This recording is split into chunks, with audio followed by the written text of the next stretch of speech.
Seperti diketahui, mega proyek jalan tol Trans Sumatera adalah salah satu proyek besar yang ada di Indonesia yang dimulai pembangunannya pada masa kepemimpinan Joko Widodo selama 10 tahun menjabat Presiden Republik Indonesia. Proyek tol Trans Sumatera ini menjadi salah satu proyek prioritas pemerintah yang dalam pengerjaannya terus dikebut agar dapat secepatnya selesai sesuai yang ditargetkan. Dari total rencana jaringan tolnya sepanjang 2.790 km.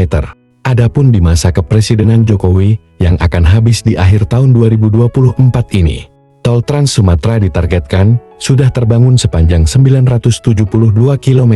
Pertanyaannya, lalu bagaimana nasib proyek tol Trans Sumatera usai pemerintah Jokowi lengser dan berganti presiden di pemilu 2024 ini? Direktur Utama PT Hutama Karya Budi Harto meyakini bahwa proyek tol Trans Sumatera bakal diselesaikan oleh siapapun pemimpinnya di tahun 2024 ini. Pasalnya adalah, jalan tol Trans Sumatera ini benar-benar dibutuhkan oleh wilayah Pulau Sumatera untuk menjadi sumber pusat pertumbuhan ekonomi baru di Indonesia setelah Pulau Jawa. Saya yakin pemerintah yang baru akan fokus untuk menyelesaikan tol Trans Sumatera ini. Karena dengan hadirnya tol ini, Sumatera akan menjadi pusat pertumbuhan ekonomi baru di Indonesia setelah Pulau Jawa, ungkap Budi Harto dalam wawancara khusus bersama Detikcom beberapa hari yang lalu. Apalagi untuk waktu berikutnya Sumatera ini akan ada sawit, gas, minyak, dan karet, sehingga hilirisasi dari yang ada di Sumatera ini bisa dikembangkan ke depannya lebih baik lagi, papar Budi Harto lagi. Sejauh ini Budi Harto yakin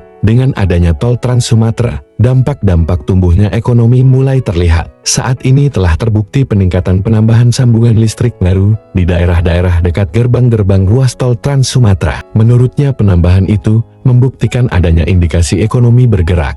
Bisa jadi, penambahan listrik tersebut terjadi karena peningkatan penggunaan listrik pada industri-industri di Sumatera. Kami dapat informasi dari teman-teman PLN bahwa saat ini di beberapa tempat yang keluar masuk tol ini ada peningkatan penambahan sambungan baru yang cukup besar di atas rata-rata nasional. Itu menunjukkan bahwa di situ ada pertumbuhan ekonomi, ujar Budi Harto. Saya yakin nanti akan ada banyak pertumbuhan industri di sepanjang jalan tol ini, tegasnya. Bukan hanya itu saja yang terjadi saat ini. Baru-baru ini, setiap pagi hari, Budi Harto mengatakan bahwa dari data yang didapatkan sekarang mulai banyak para pedagang sayuran segar di sekitar wilayah Lampung yang berangkat pagi-pagi buta dengan tujuan ke Jakarta. Jalan tol di Lampung telah menyingkat waktu signifikan untuk membuat banyak pengendara bolak-balik Lampung-Jakarta dengan waktu yang sangat singkat. Kami sangat berharap penuh pada pemerintah berikutnya untuk secepatnya merampungkan tol Trans Sumatera secara keseluruhan yang pada awalnya sudah ditargetkan, agar di Pulau Sumatera ini pertumbuhan ekonomi semakin cepat. Juga sekaligus dengan adanya pertumbuhan ekonomi yang positif, maka angka pengangguran dan kemiskinan semakin mengurang, khususnya untuk wilayah Pulau Sumatera dan juga umumnya untuk seluruh wilayah Republik Indonesia, tegas Budi Harto. Salam sehat selalu dan terima kasih atas kunjungannya. Akhir kata, wassalamualaikum.